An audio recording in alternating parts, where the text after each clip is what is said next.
Welcome to a special episode of Outdoor Defense. I am here solo camping in Big Pines, and I've actually been here once before and loved it so much I decided to come back. And as I was here, I know there's a lot of folks that maybe think solo camping would be really scary or they're hesitant to try. I know whenever I told anyone that I was going, they were like, oh my gosh, be safe, be careful.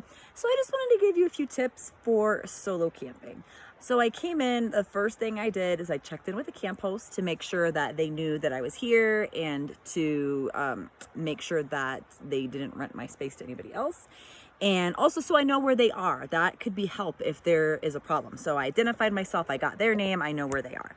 Then I looked and figured out where the bathrooms were, and I did a little stroll around the campsite to see where the exits are, where the loops go, so that if I needed to, get to safety or something in the night or unexpectedly, I kind of know my way around and I know where to go. So it's just kind of like getting aware of your environment. And it doesn't have to be anything super like intense. It's just do a walk around. I mean, it's beautiful out here. There's water running in the creek and you can't really see much around here. Maybe I'll give you a little view.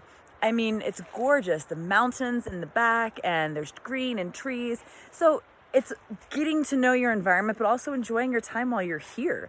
Then what I did is I kind of, made eye contact with several people in different campsites as I walked by. So I saw them and they saw me, and nothing seemed out of the ordinary. And it's good to just, have an idea of who your neighbors are. I ran into one person twice already, and so I went ahead and introduced myself and said, all right, hey, I've seen you a couple times. What's your name? Here's my name. And, and you don't have to do that, but I wanted to do that. I saw the same woman 3 times in a row. I introduced myself. And when it comes to safety, like I've said before, being alone out in the wilderness is not inherently more dangerous than walking down a street in the city. Statistically speaking, most violence happens from people we know, not from strangers.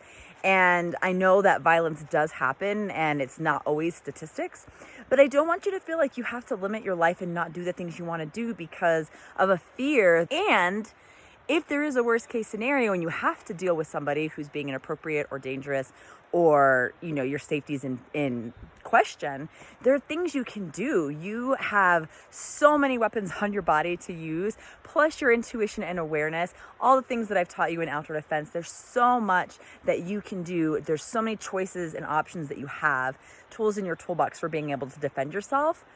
I want you, instead of thinking what someone's going to do to you, and instead think of what are you going to do to them if they decide to choose you to mess with because they chose the wrong person. We are all the wrong person to mess with.